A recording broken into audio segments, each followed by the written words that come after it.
Also es ist sehr interessant, was für Szenarien jeder Kapitän sich wünscht zu gucken. Deswegen jedes Mal frage ich mal nach, warum machst du das? Was hast du vor?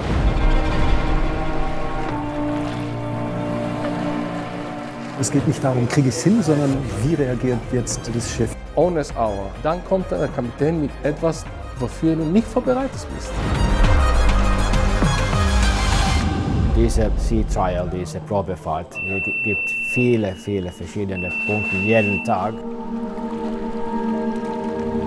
Ich sage das immer für meine Gäste auch, die Morgenstunde hier an der Brücke mit offenem Horizont, ein bisschen Sonne, Kaffee in der Tasse. Was könnte besser sein? Das Leben ist gut, ja. Genau.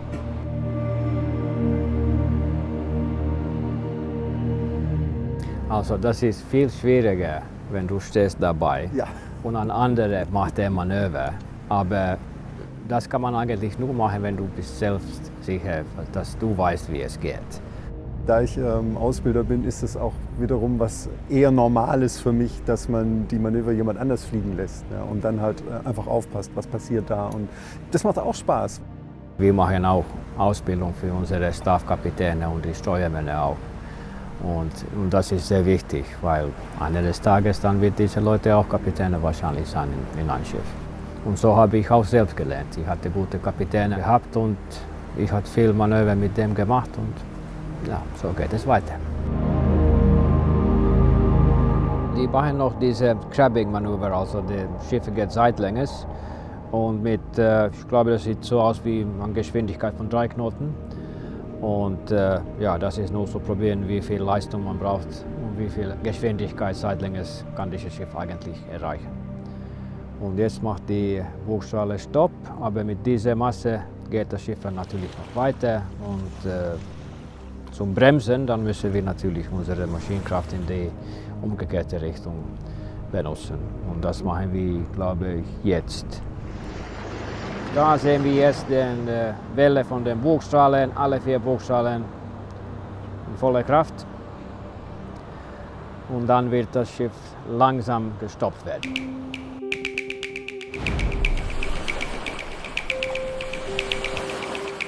Das ist ein sehr schöner Ausblick hier von diesem Restaurant. Das ist unser Hauptrestaurant, die Atlantik-Restaurant. Und dieses Restaurant befindet sich jetzt in der ganzen Heckteile von des Schiffes. Und deswegen können wir die Heckwelle sehen. Stehen dann genau hier auch Tische? Also kann ich hier sitzen und da raus? Genau das, genau. Das ist ja schon mega.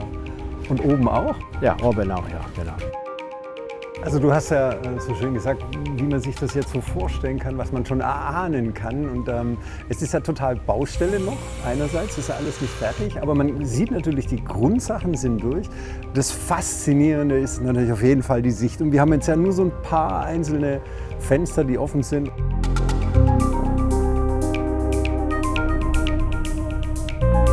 Ja, jetzt sind wir also in der Mitte von der Schiffe in unserem Atrium und quer und hier ist alles los. Es ist viele Arbeiter und viele Geräusche. Wenn man jetzt die Treppen sieht und so diese Umgebung, dann kann man sich schon vorstellen, das wird richtig gut wieder hier. Ja, es geht weiter. Diese Stelle hier, wo wir jetzt sind, das ist eine von den wichtigsten Stellen für mich als eine Finne. Das ist natürlich die Sauna. Und ich glaube, ich muss das auch selbst persönlich testen und überprüfen, dass das ist ordentlich gemacht und die Temperatur stimmt. Das ist ja der Hammer. Also, diese Aussicht, ne? Ja, genau. Also das ist ja nicht zu toppen.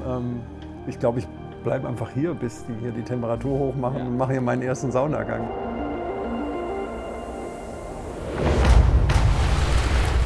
Owner's Hour, also Kapitänstunde.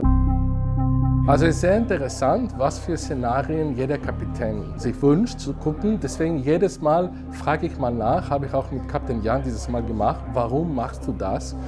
Was hast du vor? Mit welcher Maximalgeschwindigkeit können wir in kleinen Hafen einlaufen und ein schnelles Manöver machen?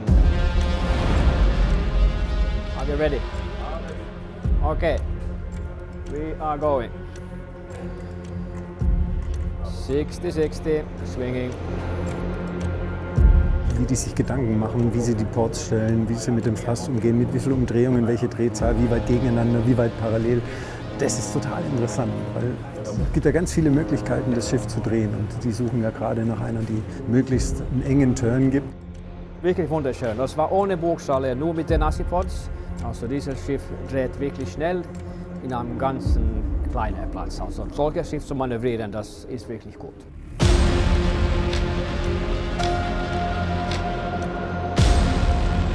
Mit 10 Knoten haben wir dann eine 180-gradige Wendemanöver gemacht mit Bugstrahlen und mit den Assipods. Und gleichzeitig hat dieses Schiff nur 330 Meter vorwärts gefahren. So beim 90 Grad Kursveränderung eine Schiffslänge. Dieses Schiff dreht fast um eine Münze. Ne? Wirklich gut.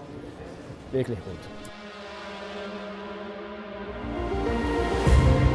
Wir haben also 2 Assipod-Systeme, 2 Assipod-Einheiten und wir gehen jetzt in eine von den 2. RPM Reference, RPM Actual, Power Actual ist auch hier. Wir sind bei dem Pooldeck. Hier an den beiden Seiten haben wir auch unsere Whirlpools. Die Eisbar ist da in der Ecke und eine andere Bar an der anderen Seite, noch ein Bar darüber.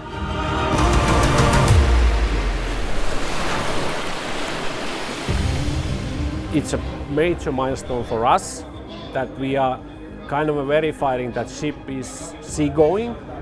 It is also making sure that all the power that we have reserved for her is really in our use. So as you probably saw when the captain was doing the little bit owner's hours, how happy he was. And this is when he is happy, I'm always happy as well. Jetzt kommt der dritte dann. So jetzt gehen wir rückwärts bis 8 Knoten und dann machen wir einen schnellen Crashstop von 8 Knoten. Dann sehen wir, wie viel Platz brauchen wir von 8 Knoten mit Fullstop machen und wie viel Leistung auch. Wenn ich es richtig verstanden habe, ist es so, die reden immer von Barcelona, ganz enger Hafen, man fährt da rein mit 10 Knoten. Was kann ich jetzt noch machen, ohne irgendwo dagegen zu donnern, um das einfach schon mal auszuprobieren. Ich glaube, die sind sehr zufrieden, so wie das aussieht. Das ist auch ein Lesson learned für uns. Dann verstehen wir viel mehr, was die Kapitäne sich wünschen, sodass wir bessere Schiffe bauen können. Okay, we go back to multi-wheel. We can turn off the thrusters and we are done. Switch off the thrusters, Thank you, sir. Thank you.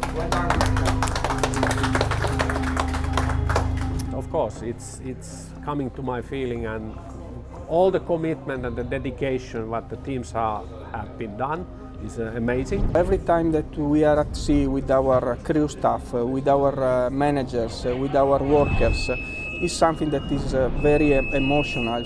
And also the results that we are able to achieve and we are achieving is something that is allowing us to look at the future with a very positive attitude. The emotion is that it seems a miracle, but it isn't. It is something that comes from all our guys that are working on board, and we are working together. When the ship will be change the flag, then is the time for the really motion.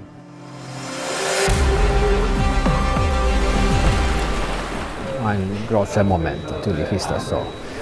Und ich kann noch nicht warten, dass wir können dieses Schiff selbst übernehmen und mit unserer eigenen Besatzung hier fahren. Aber das kommt noch natürlich. Also es gibt da eine ganze Reihe von Besonderheiten für mich. Also zum einen ist es ja nicht normal, dass man in solche Bereiche kommt. Da kommt da normalerweise keiner rein. Und ich durfte das alles machen. Und dann ist es so, dass diese Schifffahrt an sich doch relativ viele Parallelen zur Luftfahrt hat. Aber was wirklich das Allerbeste ist, das muss man schon sagen, Jan hat sich ja so viel Zeit genommen, hat mir so viel gezeigt. Und Jan ist ja nicht nur ein hervorragender Kapitän, er ist auch ein ganz toller Mensch. Und dadurch wird das Ganze ja noch viel besser. Ja, gleichfalls. Und das macht da einfach Spaß. Also das Gesamtpaket war einfach hervorragend. Ja, so hoffentlich fliegen wir wahrscheinlich zusammen mit einem Wasserflugzeug dieses Jahr noch. Wir sehen, was passiert. Ne? Mal gucken, wie wir es hinkriegen. Ja, genau, das ist genau. mal der Plan. Ja.